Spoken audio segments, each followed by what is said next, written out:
കഴിഞ്ഞ ദിവസം വിക്കി തഗ് എന്നറിയപ്പെടുന്ന വ്യക്തി ഒരു അഭിമുഖത്തിൽ പറഞ്ഞ ചില കാര്യങ്ങൾ വിവരമില്ലായ്മ എന്ന പേരിൽ ചർച്ചയായിരുന്നു.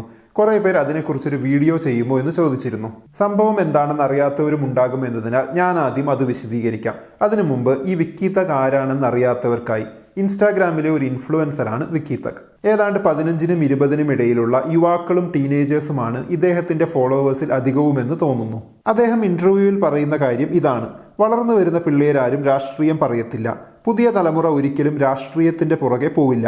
അവരെല്ലാം ചില്ലായിരിക്കും. ആ ഒരു കോൺസെപ്റ്റിലേക്ക് കൊണ്ടുവരാനാണ് ഞാൻ ശ്രമിക്കുന്നത്. ചുരുക്കി പറഞ്ഞാൽ, വളർന്നു വരുന്ന പിള്ളേർ അവരിങ്ങനെ ഒന്നിനെക്കുറിച്ചും ചിന്തിക്കാതെ, ചുറ്റും നടക്കുന്ന ഒന്നും മൈൻഡ് ചെയ്യാതെ ചില്ലായിരുന്ന് ശൂന്യതയിലേക്ക് മിഴിനട്ട് ആഹ്ലാദിക്കുന്ന ഒരു കിനാശേരിയാണ് വിക്കി തഗ് സ്വപ്നം കാണുന്നത്.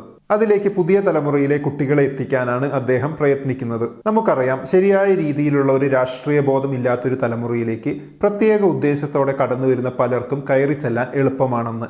വിക്കി തഗിന് അത് അറിയാത്തതാണോ, ഇനി അദ്ദേഹം ആഗ്രഹിക്കുന്നത് അത് തന്നെയാണോ എന്ന കാര്യത്തിലെ സംശയമുള്ളൂ. ഒന്നുകിൽ തന്റെ അറിവില്ലായ്മ കോൺഫിഡൻസോടുകൂടി വിളമ്പുന്നു, അല്ലെങ്കിൽ ഇത്തരം കാര്യങ്ങൾ പറഞ്ഞ് ഒരു തലമുറയെ തന്നെ നശിപ്പിച്ച് അതിൽ നിന്നും മുതലെടുക്കാൻ ശ്രമിക്കുന്നു. ആദ്യത്തേതാണ് കാരണമെങ്കിൽ രാഷ്ട്രീയം എന്നതിനെക്കുറിച്ച്, പൊളിറ്റിക്കൽ ആവുക എന്നതിനെക്കുറിച്ച് വളരെ തെറ്റായ ധാരണകളാണ് അദ്ദേഹത്തിനുള്ളത് എന്നാണ് അർത്ഥം. തന്റെ ശരീര വലുപ്പം കണ്ട് ഏതോ പാർട്ടിക്കാർ തന്നെ അവരുടെ കൂടെ കൂട്ടി എന്നൊക്കെ അദ്ദേഹം പറയുന്നുണ്ട്. അങ്ങനെ വരുമ്പോൾ അദ്ദേഹം മനസ്സിലാക്കിയ രാഷ്ട്രീയം എന്നത് കക്ഷി തിരിഞ്ഞുള്ള ഫിസിക്കൽ അറ്റാക്കും വയലൻസും ആണെന്ന് വേണം മനസ്സിലാക്കാൻ. അദ്ദേഹത്തിന്റെ ഇൻസ്റ്റാ സ്റ്റോറികളും റീൽസും ഒക്കെ കണ്ടാൽ തന്നെ മനസ്സിലാകും അതിനപ്പുറത്തേക്കുള്ള ഒരു രാഷ്ട്രീയ കാഴ്ചപ്പാടോ സാമൂഹിക കാഴ്ചപ്പാടോ അദ്ദേഹത്തിനില്ല എന്ന്. പെണ്ണുങ്ങളെ മുണ്ടുപൊക്കി കാണിക്കുന്ന വീഡിയോ, യുവതലമുറയെ വഴിതെറ്റിക്കുന്ന രീതിയിലുള്ള ഉപദേശങ്ങൾ, ഇതൊക്കെയാണ് അദ്ദേഹം തരാൻ ഉദ്ദേശിക്കുന്ന അരാഷ്ട്രീയ ചിൽ മൂഡ്. ഈ അഭിമുഖത്തിൽ അദ്ദേഹം പറയുന്ന മറ്റു ചില കാര്യങ്ങൾ കൂടി നമുക്ക് നോക്കാം. നമുക്കങ്ങനെ നല്ല കണ്ടന്റ്, ടോക്സിക് കണ്ടന്റ് എന്നൊന്നുമില്ല.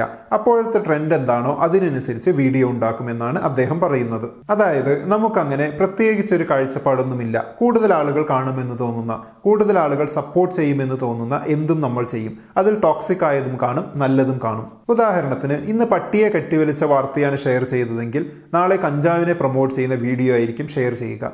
ഇതെല്ലാം യൂത്തിനെ ആകർഷിക്കാൻ വേണ്ടിയാണല്ലോ എന്നതാണ് ഒരു ആശ്വാസം. അരാഷ്ട്രീയ ചിന്താരീതിയുടെ ഒരു പ്രതിഫലനമാണിത്. ഇതെല്ലാം അറിഞ്ഞുകൊണ്ട് ചെയ്യുന്നതാകണമെന്നില്ല.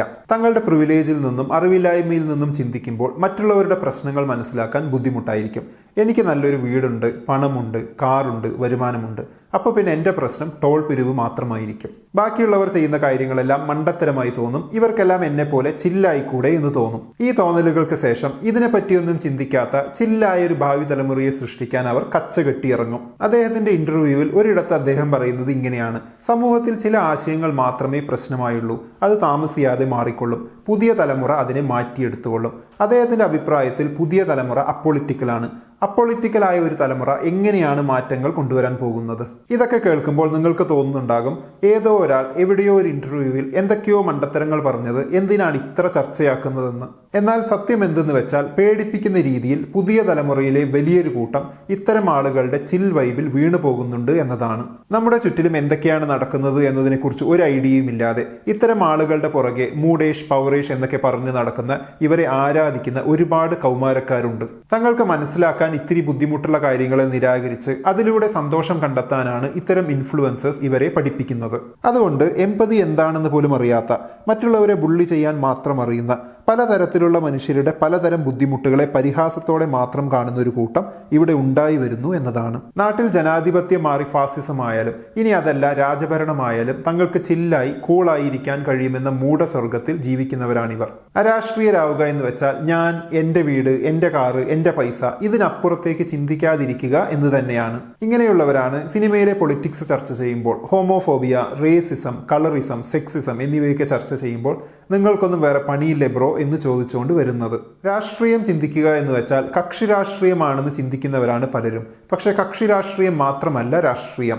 എല്ലാവർക്കും നാട്ടിലെ എല്ലാ പ്രശ്നങ്ങളിലും ഇടപെടാൻ കഴിഞ്ഞെന്ന് വരില്ല. പക്ഷെ ഓരോരുത്തർക്കും അവർക്ക് ഏറ്റവും ഇമ്പോർട്ടൻ്റ് എന്ന് തോന്നുന്ന ഒരു സാമൂഹിക വിഷയമെങ്കിലും ഉണ്ടാകണം. ആ ഒരു വിഷയത്തെക്കുറിച്ചെങ്കിലും പുരോഗമനപരമായ ഒരു കാഴ്ചപ്പാടുണ്ടാക്കി അതിനുവേണ്ടി സംസാരിക്കാനും പ്രതികരിക്കാനും നമ്മൾ തയ്യാറാകണം. ചിലർക്കത് സ്ത്രീ പുരുഷ അസമത്വമായിരിക്കാം, അല്ലെങ്കിൽ ജാതീയത, വർഗീയത, ക്ലാസ് വേർതിരിവ്, ഫാസിസം, ഹോമോഫോബിയ, അങ്ങനെ നമ്മുടെ സമൂഹത്തെ ബാധിക്കുന്ന എന്ത് വിഷയവുമാകാം. ഇങ്ങനെ ഏതെങ്കിലും ഒരു വിഷയത്തിലെങ്കിലും വ്യക്തമായൊരു കാഴ്ചപ്പാടുണ്ടാക്കി പ്രതികരിച്ചു തുടങ്ങിയാൽ നിങ്ങൾ ചെയ്യുന്നത് രാഷ്ട്രീയമാണ്. പുരോഗമനപരമായ മാറ്റം വേണമെങ്കിൽ രാഷ്ട്രീയ ബോധം ഉണ്ടാക്കി സമൂഹത്തിന് വേണ്ടി സംസാരിക്കണമെന്ന് പറയേണ്ടിടത്താണ് രാഷ്ട്രീയ ബോധമൊന്നും വേണ്ട, നിങ്ങൾ ചില്ലായിരിക്കുമെന്ന് ടീനേജ് കുട്ടികളെ സ്വാധീനിക്കാൻ കഴിയുന്ന ഇത്തരം ആളുകൾ പറയുന്നത്. കഴിഞ്ഞ തലമുറകളിൽപ്പെട്ട പലർക്കും രാഷ്ട്രീയ ബോധം ഉണ്ടായിരുന്നത് കൊണ്ടാണ്, അവർ രാഷ്ട്രീയം സംസാരിച്ചത് കൊണ്ടാണ് ഇന്ന് നമ്മൾ സ്ത്രീ പുരുഷ സമത്വത്തെക്കുറിച്ച് ചിന്തിക്കുന്നത്.